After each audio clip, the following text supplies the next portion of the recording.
Pambato ng Pilipinas sa Miss International 2024 na si Angelica Lopez umaariba at stand out ngayon. Let's take a look.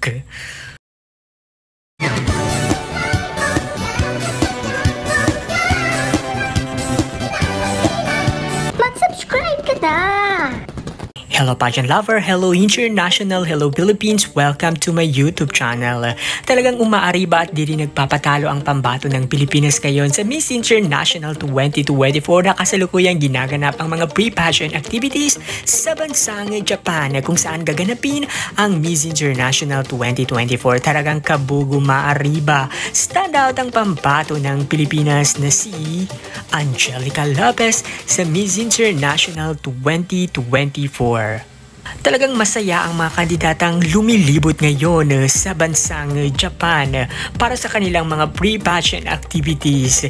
Isa na nga rito ang kapansin-pansin ang beauty at stand out ng pambato ng Pilipinas na si Angelica Lopez. Kaya patuloy lang nating suportahan, pakatutukan at pakaantabayanan ang journey ni Angelica Lopez sa Miss International 2024. Hopefully ay masungkit nito ang ikapitong Miss International crown para sa Pilipinas.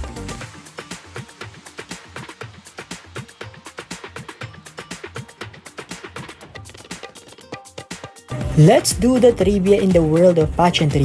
Alam mo ba na 6 na ang Pilipinang nakasungkit ng Miss International crown? Ito ay sina Gemma Cruz noong 1964, Aurora P1 noong 1970, Melanie Marquez noong 1979, Lara Kigama noong 2005, Bea Rose Santiago noong 2013 at Kylie Versosa noong 2016. Hopefully ay masundan na itong ikapitong panalo mula kay Angelica Lopez.